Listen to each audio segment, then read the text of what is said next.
Welcome to Season 11 of the Prosthetics and Orthotics Podcast.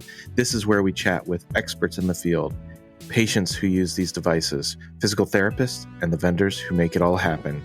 Our goal is to share stories, tips, and insights that ultimately help our patients get the best possible outcomes. Tune in and join the conversation. We are thrilled you're here and hope it is the highlight of your day. Hello, everyone, and welcome to the Orthotics and Prosthetics Podcast. Joris is actually out of town. He's actually at Rapid TCT and seeing all the new things there. So if you're there and you see him, say hey. But today I'm super excited to have Dr. Nate Crider with us. And this is really a first for us because it's going to be very interesting to see the medicine side of amputee care. And one of the things, if you don't follow him already on LinkedIn, you should. One of the things that I really love about what Dr. Crider is doing is really immersing himself to help patients have better outcomes.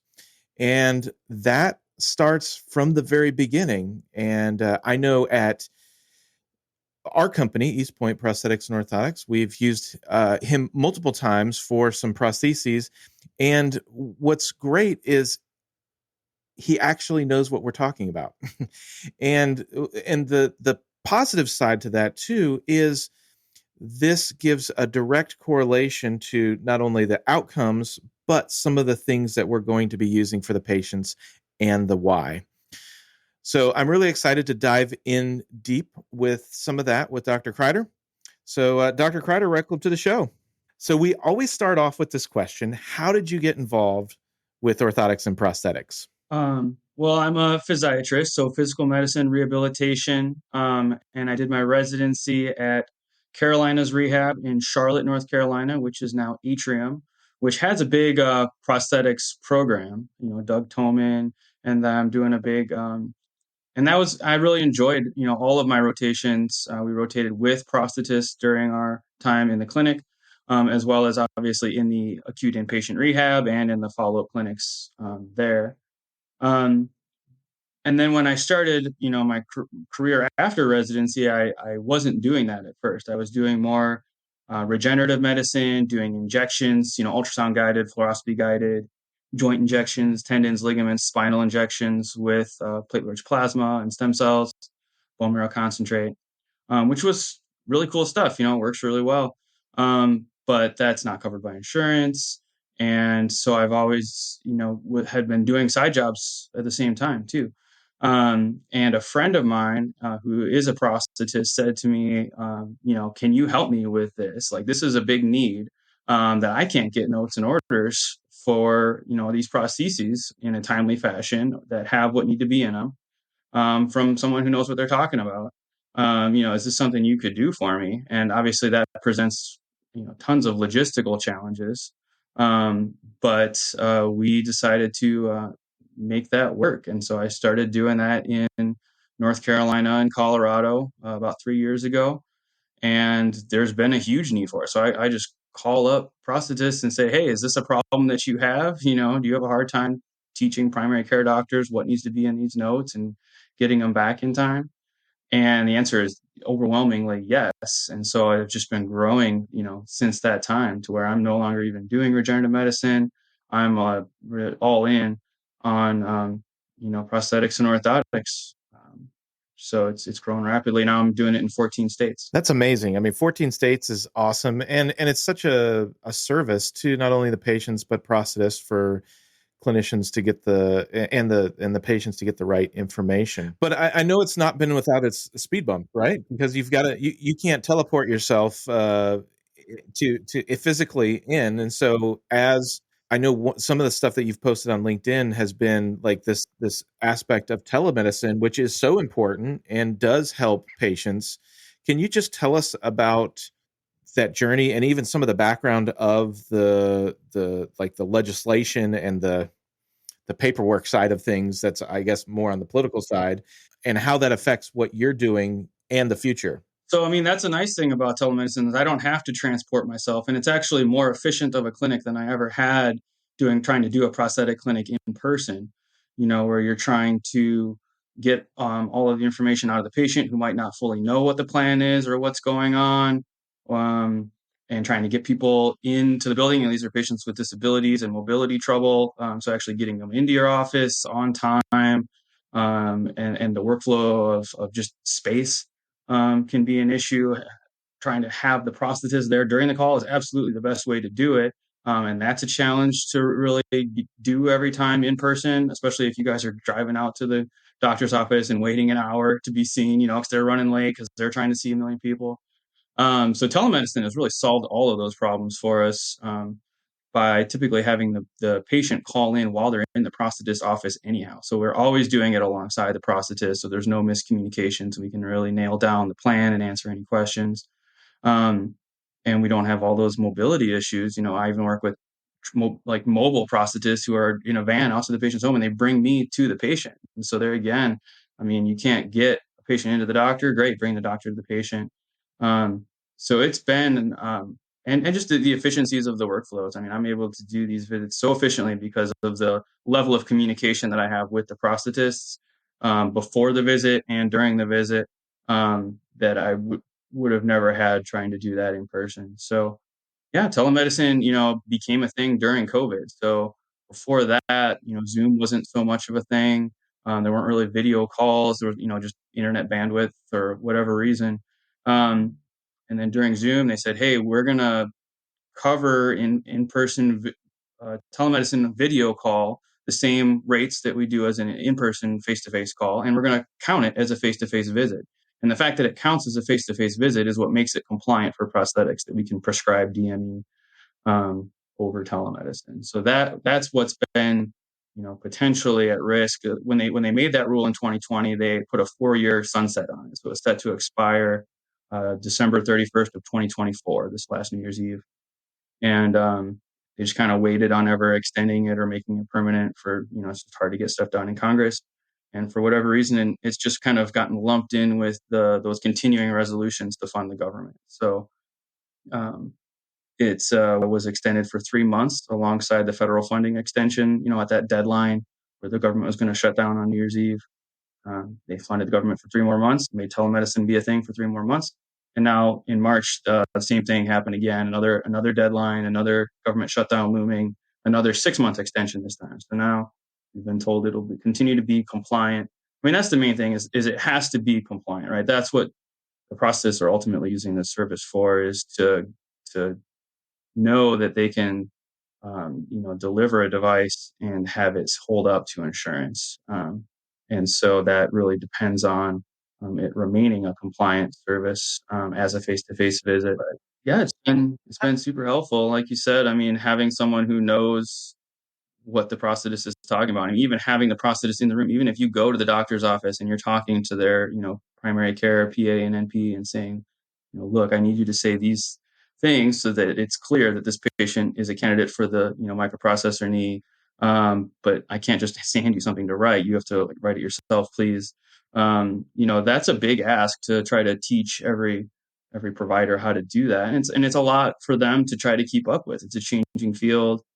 I'm kind of being asked to do, two things: explain to the insurance company why, highlight things in this patient's history of why they are a candidate according to the insurance company's, criteria for those components. So you really have to understand each of the L codes in the DWO, what those components are, and who they're indicated for according to the insurance criteria, which is, most primary care doctors don't know either of that. They don't know the prosthetic plan or the rationale for it, or what needs are being met by those devices, and how that aligns with what their insurance actually covers.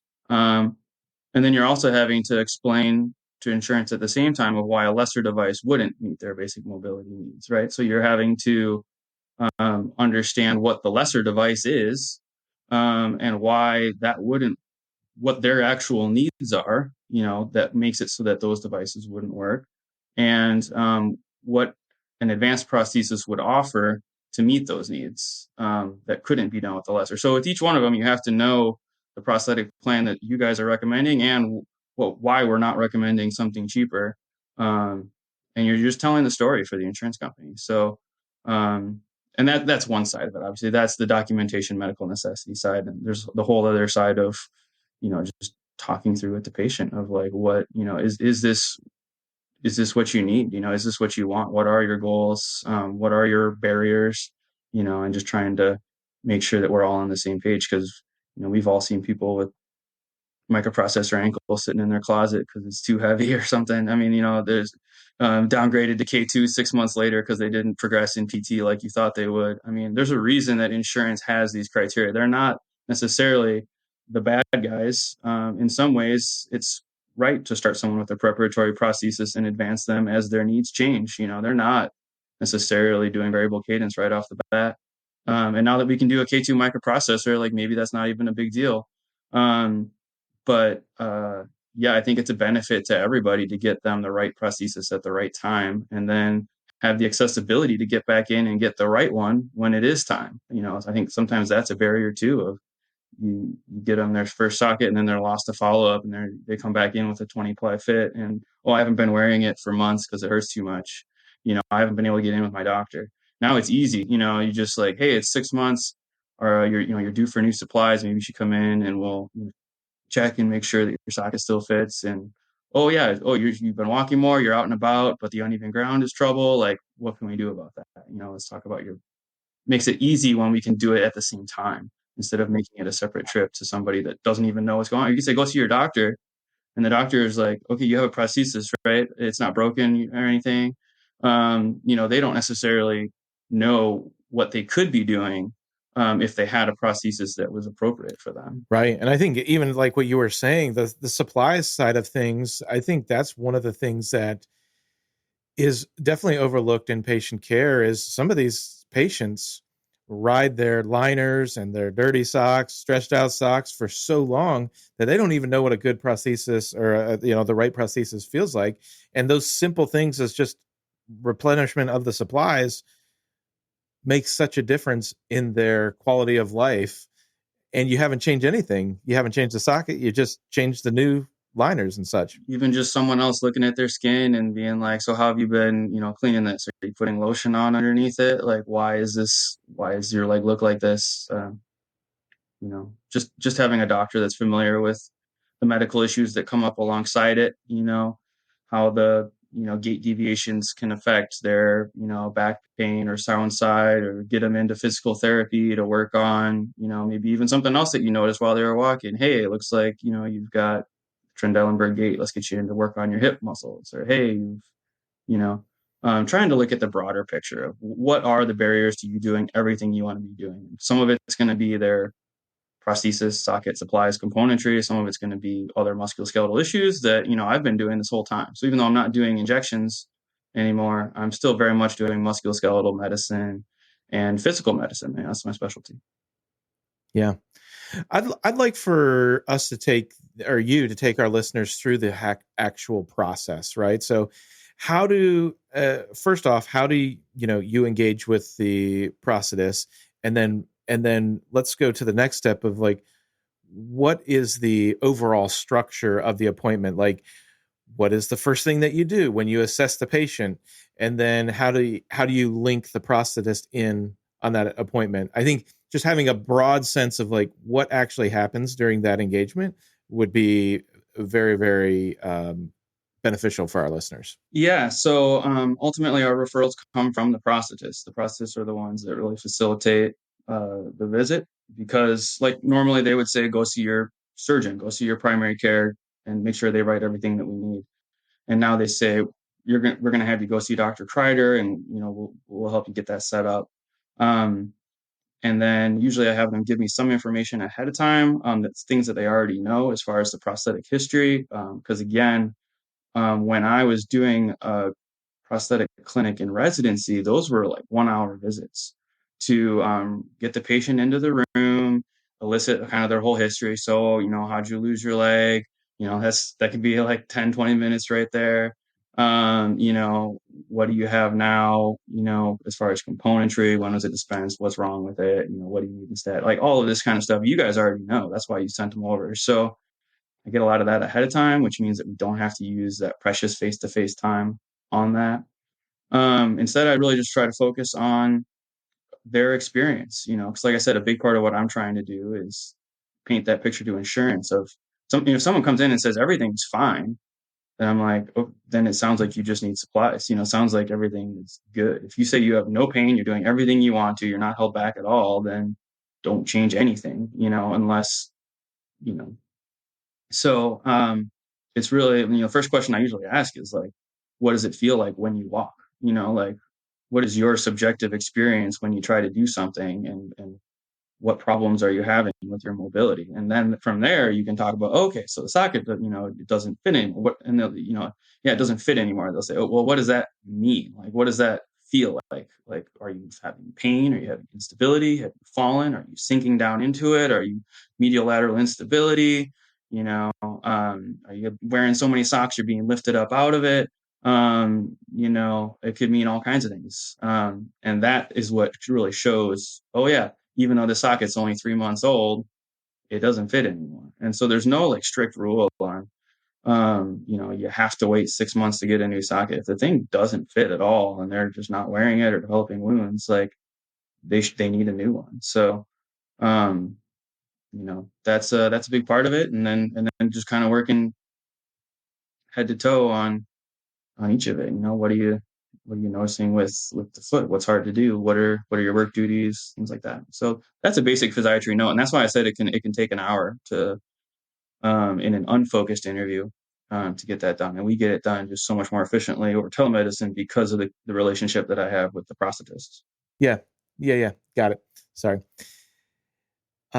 So that face-to-face visit, you go right to the heart of the problem because you have the information, some of the original information. So that gets you the efficiency there. I know your foot is 5 years old. You know, I know that it's delaminating and cracked. That's a pretty easy story of why you now need a new foot. The question is like, what kind of foot is right for you at this point? Is it another dynamic response foot, or would you benefit from hydraulic? Or like, you know, what are your needs and your goals and your experience with the old one? Oh, the old one was a little too heavy, and you know, the old one you couldn't sit in a chair comfortably because you couldn't get your ankle under the chair. Oh, you know, before I couldn't get out of a chair very well, and I have all these stairs I have to do. You know, these are the kinds of questions that you want to answer for, because each of them might make them more of a candidate for a different kind of device. So then what is the benefit of having the prosthetist there as well? Like it, I know you know the benefit, but just for our listeners, and even we have patients and physical therapists, this kind of interdisciplinary approach really does help the patients and their outcomes. Yeah, I mean, part of it is because you know I don't always get the perfect information on that guide of like, you know, how old the device is, exactly what's wrong with it, if we're replacing things, you know, and patients don't know that. And then part of it is clarifying the plan. Oh, I see you've got, you know, you've got like a 15 ply swing and socks from the beginning of the day to the end of the day. Do you want to think about, you know, a volume adjustable socket? You know, might this be a good candidate for Revo panels? Or oh, you know, he's on dialysis. Like, you know, same sort of thing. Like, do you want to try like an overlay, or do you want to try this adjustable socket, or do you want to try? This guy's got a lot of back pain. Do you want to try like a vertical shock pylon, or you know, something like that? The things that trying to think of some other examples that have come up where there's just we're identifying during this conversation, we're identifying unmet needs and issues in their daily activities that could potentially be addressed through the prosthetic plan. And so rather than having to go back and do addendums, that's kind of my goal, is to get the note right the first time to where I'm not having to go back to do addendums because I screwed something up or I didn't understand the plan or it doesn't meet what needs to be in there for insurance. I don't want to have to do peer-to-peers. And so we avoid all of those things by nailing down the plan the first time, which requires, you know, that kind of collaboration because plans change too. I mean, you know, it's not uncommon that someone comes in for a socket and by the end of it, we're talking about a foot. Not even just because I introduced it, but just because we started talking to the patient of, oh, you're 30 pounds up and this foot's feeling kind of soft, when you walk over it and you're falling forwards, um, that sounds like you need a new foot. So things like that. So sometimes you just identify issues, and rather than having to go back and forth, you just get them what they need that time. Identify foot drop on sound side, hey, I see you're missing some fingers there. If you guys talked about partial hand prosthetics, um, you know, stuff like that. You've touched on some of the common things, and I'd love to for you just to dive in a little bit deeper to, like, from your perspective as a physical medicine and rehabilitation doc. What are some of the common physical or psychological challenges that amputees face uh, during during just their initial rehabilitation, but then over the life of them needing a prosthesis? Yeah, I mean, obviously, amputees are not a monolith. There's all kinds of different experiences within that group. Some people, you're just trying to make sure that, again, we're not over um, equipping them.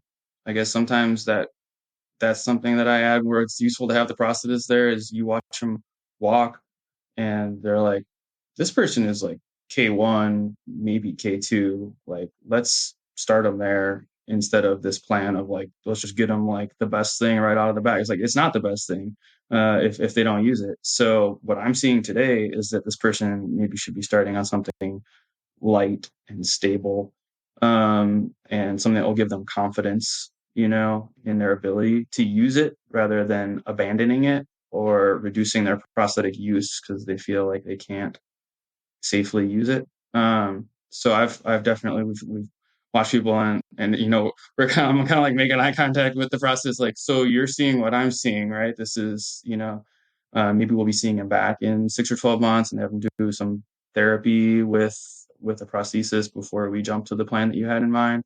Um, and that, like I said, that saves the patient too, because they will not do well with a prosthesis that is inappropriately heavy or complex either. So um, I think that's some of it as far as they're trying to identify what their experience is going to be, or nobody has a crystal ball. The dysvascular BKAK is kind of like the classic example of like someone who, what are your like realistic goals, with this? What is your level of support at home? What is your premorbid condition? What is your, ejection fraction?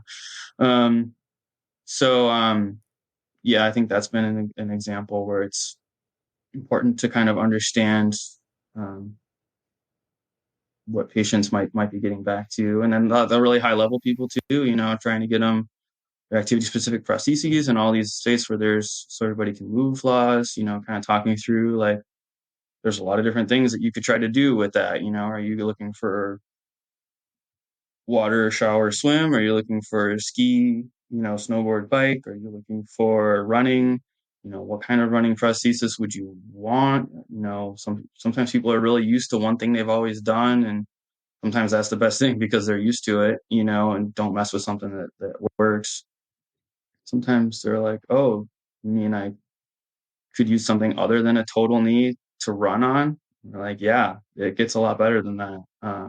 You know, um, so yeah, those are fun conversations to kind of talk through um, what people's goals are and nail down the prosthetic plan. I mean, I don't know how to make them, but I have I know what's out there and what they can do for people. I'd love for you to share, because I mean, you've been doing this the prosthetic side for like 3 years, so I'm sure that you've had some repeat patients. So you've seen potentially some change in activity levels, or I'd love for you just to share like a personal story of how maybe you started somebody at a K1 and they really put in the work and that sort of thing, and a K3, or I mean, I guess the more depressing side of this is if they started at a K3 and for whatever reason, maybe they had a stroke or something, but you're still involved with them so they can be successful if they've gone down to a K2 or something like that. But I'd love for you to share a story.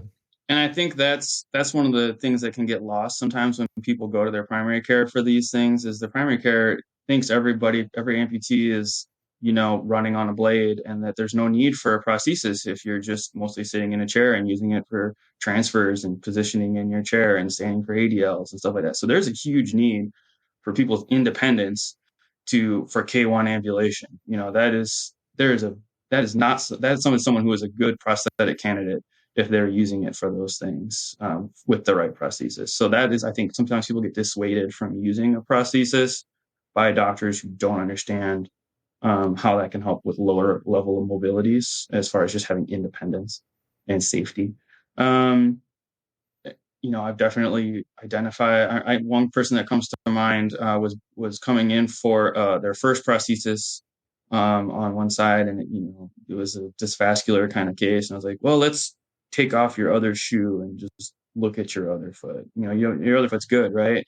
Yeah. Well, let's just lay eyes on it. And he's got just black mummy toes, just dried up, um, dry gangrene, dead toes. And I was like, let's wait on fitting this right now, and I want you to go see your surgeon immediately, you know. And sure enough, saw him back a couple months later for bilateral below knees. But then that's a different prosthetic plan, for an initial BK bilateral, versus what they had been thinking he would be, when he really was about needing surgery. So that's a good reminder to me always, is like, yeah, check the other foot, and just make sure that you know the whole picture of what's going on. Ask them about their sound side. Um, as far as people that are improving, yeah, I mean, absolutely. You see people that have tried, all these different things, and sometimes it maybe get labeled as having tough customers, kind of like, someone that's just never going to be happy. But then, we say, hey, there's more, don't give up on this. There's more adjustments, there's better fitting socket, change the alignment. There's different things you haven't tried. And then you see them back and they're happy. So, um, I think, sometimes people do get really frustrated when things aren't going well. They're having sores, they're having pain. But this is a lifelong thing. And, yeah, I've been asked, do you need to see him in follow-ups, like after I deliver the device? And I don't need to.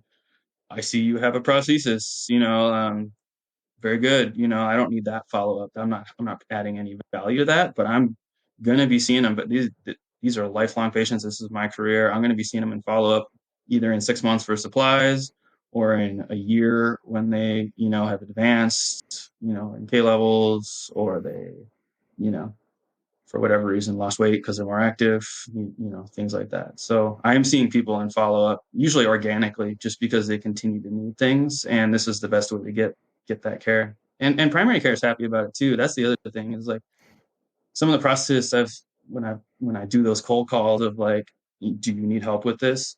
Um, Sometimes they'll say, I'm worried about losing referrals from surgeons or primary cares, because they want to see, where they're going to want to, what happened to my patients? Why am I not getting these follow-up visits? And my understanding of how this has gone across the board is that they're happy to not have to be dealing with this. Even if they did know what needed to be in the notes, these are difficult visits for them. They take a long time. There's a lot of paperwork on the back end. Even if they get the note right, there still is, multiple faxes for DWO and prescription, and maybe addendums, and maybe peer-to-peers. Um, these offices are not hurting for follow-up visits. They are happy to have somebody take that off their plate. So, yeah, I think that's the role for long-term management of prosthetic needs should be with a subspecialist, and I think most generalists agree. I love that. I love that.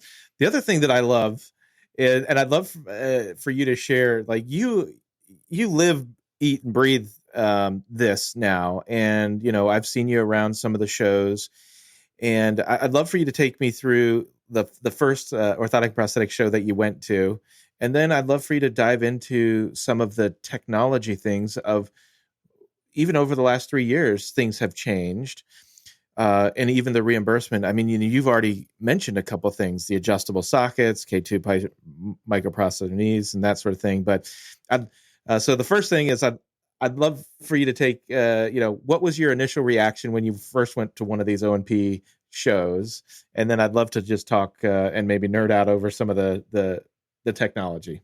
So yeah, even in residency, I hadn't, gone to a trade show. So this was my first time kind of seeing it all in one big hall, and seeing all the people that I've worked with was kind of the funniest thing. Of I'm just like kind of wandering around with my badge and just recognizing like person after person that I've been seeing online. I mean, 14 states and working with like most prosthetists in most of those states. This is something that benefits everyone. Whether you're working with a big company like Hanger, or you're a small mom and pop shop, like every one of their patients benefits from having a doctor that knows what's going on. And it doesn't matter to me whether you're sending one patient a month or three a day. So I know all of these prosthetists coming from all over the country in all the different kinds of clinics.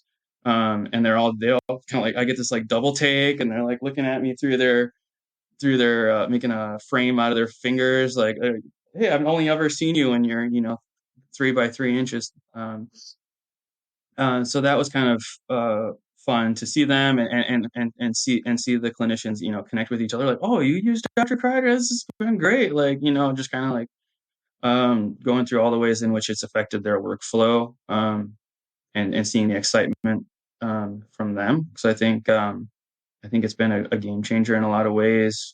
Not even just for like efficiencies and timelines, but like I said, just for like quality, and even connecting prosthetists to one another. As I learned tricks from what one person is doing to another. We had someone with really short residual limb and quad weakness, that he was wanting to build like a thigh lacer with uprights, and he's like, can I get extension assistant in the prosthesis? How do I do that? And so we were kind of like talking. I was like, aren't there KFOs that have that? Like, can you just use those? And then mentioned it to another prosthetist, and he's like, oh yeah, Icarus has this new brace that actually like straps onto a transtibial socket, and so like maybe you could just use that, and he doesn't have to make a whole thigh lacer. And so I like emailed that back to him, and he's like, oh, this is great. So stuff like that. Weird systems that I've seen with like cool double wall transfemoral socket with a smart puck on the inner, um, that and Revo system that latches on to, on the rigid outer, that latches around the smart puck, zero puck actually, because it was on the outside. Um, so just like some innovative things that you see going on in the space that maybe would have just kind of like stayed local to that one provider. That if they're willing to share that knowledge, I can be a vector for that. To see, oh yeah, this is what and there are differences in what people are doing across the country. So to kind of see those patterns, and share what I'm seeing. Um, and then yeah, as far as the being at the show, it was cool seeing I mentioned the pattern recognition being one of those changes. Now having a code, it was cool kind of strapping that thing on my forearm, and moving a digital device, and seeing like how intuitive those can be. And it's just like, why is this not in every upper extremity prosthesis, when it's so hard to get a multi-articulating hand to do what you want to, and it's so easy with a couple more electrodes and a computer. um, that seems pretty obvious, but that's another one of those cases that needs a good note of like, this is why they need to be able to have this kind of dexterity and ease of use. Maybe they've tried one before and had abandoned its use because they just couldn't get the mode switching, and wasn't functional for them, with just a two-site pickup, or like a shoulder disartic that was just like too many things to try to control. And suddenly, if you have pattern recognition, you can do that. Actually control an elbow and a hand. Um, so yeah, that was cool to try. Obviously, the MyoPro stuff, saw you there. That was really cool, and seeing the version 2 again, talking pattern recognition, like seeing that, right now it's open, close, flex, extend, and pretty soon that's going to be a multi-articulating hand on the end of a MyoPro G, right? Is the finger one, which is just amazing. So that was cool to see. Um, the Willowwood Metaflow was cool, seeing the energy return out of a 5968 foot. So you have that ability to kind of get over the uneven ground, but then you still have that dynamic response. And that's another one where I'm kind of this job also gives me the opportunity to kind of poll the prosthetists that I'm working with, as I'm seeing people. So, I hear from them. So it's like, they're trying patients on these things. It's like, what do you think about them? And some of them are saying, yeah, for people coming from hydraulics, it's not enough range, not enough movement, and for people coming from dynamic response, it's not enough, springiness. And so it's kind of the best of both worlds, but it's also not quite enough of either world. So just trying to figure out kind of what's appropriate for whom. But that one, they had like a pylon that you could like pull back. I don't know if you saw that, right? You pull it back, and the hydraulic has all this dampening, just sort of really slowly comes back to upright. And the Metaflow, you can pull it back, the ankle dorsiflexes, but then it comes back. It has energy return. Um, I think it's neat that so you get to see it from the benefit of the physical medicine and rehabilitation side, and then obviously you get to see it executed with the prosthetist. and actually, bone anchored. I mean, that was another thing that I saw there that I had not really in residency. So I graduated med school in 2012, residency 2016. And like I said, I mean, Carolina's Rehab Atrium is like a major quaternary rehab center. Like they're doing state of the art stuff. Um, that's where like the starfish procedure is, right? Ortho Carolina doing the whole like that we rotated through Ortho Carolina. Anyway, at the time, we were basically taught that bone anchor osseointegration is they only do it in Europe. There's risk of infection. There's risks of fracture. It's not really a thing here. Probably won't be. That's what we learned in 2016. And now like Atrium is one of like the main spots for it. Like I actually ran into Doug Tolman there. So the only other Dr. So was there and Dr. Tolman was there. Those were the two MDs that I recognized anyhow. And yeah, Dr. Tolman was like, can you, see some of these people over follow up? Because we're seeing people from all over the country coming to us for their, bone anchored, revision, or if it is an initial one, to get the surgery at Atrium. And then we're seeing them in inpatient rehab, and then they go back to wherever they're from and have a lot of needs as far as like reassurance, and just kind of following. That's a long process of adding the weights and getting back to actually using it. And I was like, I don't really know much about this. I mean, when I was with you, we just learned that it wasn't a thing. So I'm trying to learn more about that too, and it hasn't been coming up a whole lot yet. I think probably more for upper extremity. But yeah, trying to learn everything I could about that because I know that's coming up. Yeah, it's interesting because I had the same uh, reaction to osseointegration, and now after talking to Mike Jenks from the Oprah system, right? Man, we rotated with him when he was at Hanger in Charlotte. So I was like, hey, I know you. so Yeah. I was a resident for him back in the day. So I did my residency in Charlotte for prosthetics. So, but then we reconnected. Actually, not too long ago, he came on the podcast talking about the osseointegration.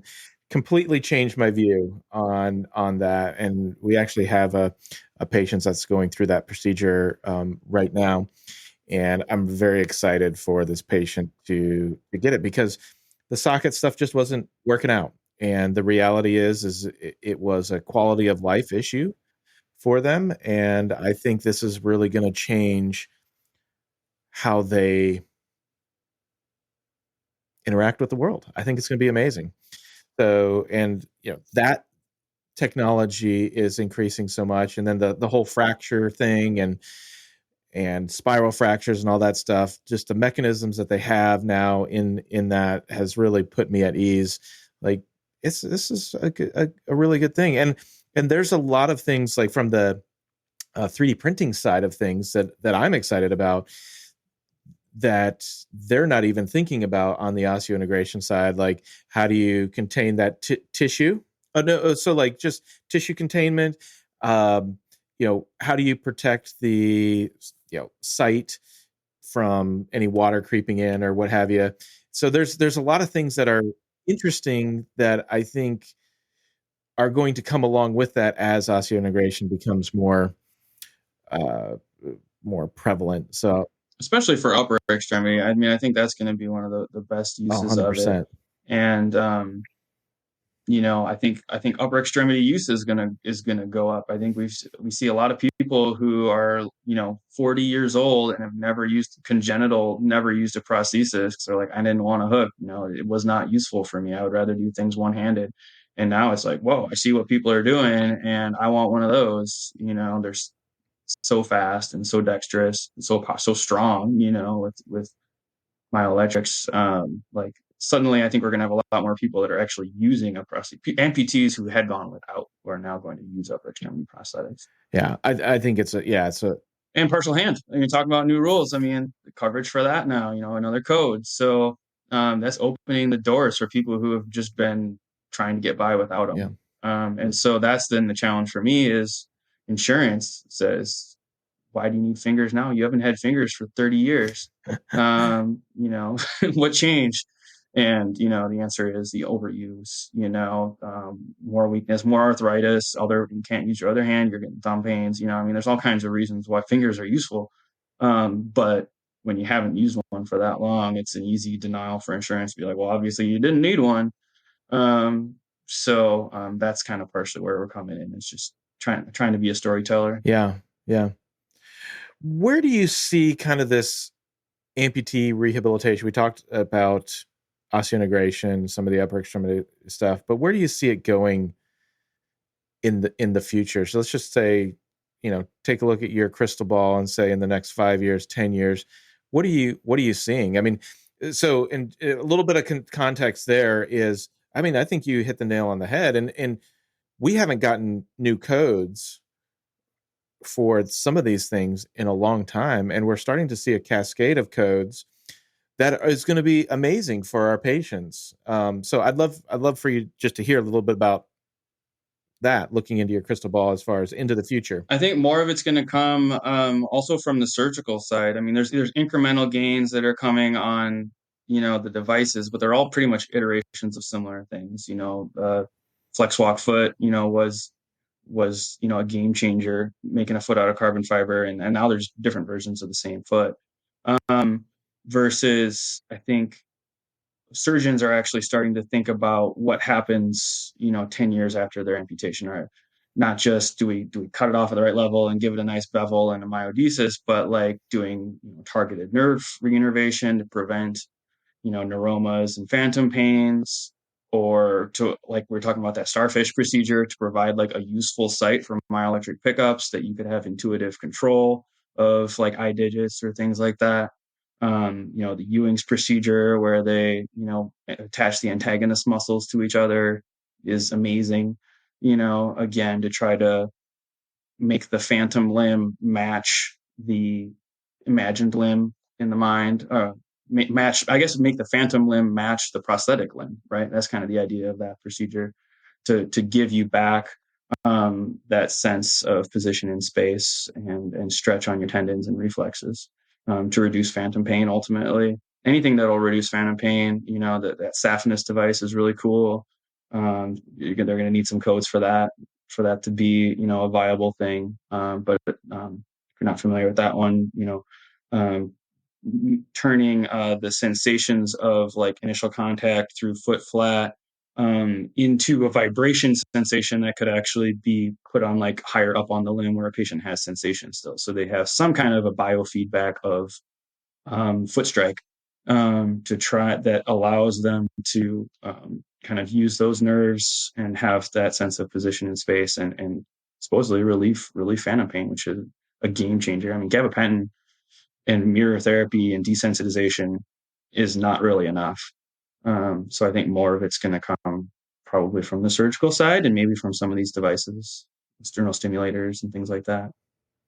Well, I think having people like you that are now can communicate with some of the surgeons and like how much that foundational aspect of an amputee's care is affected by the quality of the amputation, I think is a really important thing to share. And one of the things that I love to see is it appears that a lot of these younger surgeons that are coming in, they are super into outcomes as well, and data driven and that sort of thing. And I think it's a really exciting time for this idea of the interdisciplinary stuff, especially with the osseointegration coming down. Of You've got physical medicine rehab, you've got a surgeon, you've got the patient, and the prosthetist. I think surgery used to look at amputation as a failure, right? This is what you do when you couldn't save the limb. And then it's just kind of like, just make it happen. But now, absolutely, there's a lot of being done in a surgical suite to plan ahead for the various issues, and I think that's always changing too. Colorado, I see a lot of the Erdl bone bridge, which, you don't see as much elsewhere around the country. And I don't know that all of them are seeing benefit from it. Kind of gives you a weird limb shape that can be uncomfortable in a socket. I think the idea was it would reduce more of the shear kind of stuff. But and so they're innovating, they're trying things, and I think they are following. It's like, obviously that didn't really take off everywhere else quite to the same level. So and versus Ewing's is like the opposite way, where it, started in Massachusetts and now it's like people are going there training it. It's going to be a thing. Downside there again is that you have a limb that is changing shape in some way. Atrophy makes for more of a stable limb shape that you can, at least if it's just gradually atrophying, you can gradually resocket. Versus if this is a muscle that is expanding and contracting, it's hard to get it to always be comfortable. As you're active, it might swell when you're more active and then shrink when you're less. And how do you get a socket that's going to match that? That could be an example where that overlay could be really helpful. To have that non-global, sock ply fit basically without socks. What do you see? And this is, me coming from the prosthetist side of things. I love it when somebody outside of the prosthetics and orthotics, like it's been my whole life. I started when I was a teenager, and now I'm not a teenager anymore. Have gray hair starting. So, what are yeah, senior, yeah, for sure. So, one of the things that I always like to ask is, as a profession, what are some ways to improve what we're doing from your perspective? I mean, everybody, for the most part in this field, they're in it to care for the patients and all that stuff. But I know there's a lot of times where I have these blinders on, and I try to expand them, but it's not until somebody, I have a conversation with somebody like you or somebody that's outside of O&P, even from the business side of things, that says, well, what if, or why didn't you, or that sort of thing. So from your perspective of, your interactions with multiple prosthetists and that sort of thing, and with your education from the PM&R side, where is there room for improvement for us?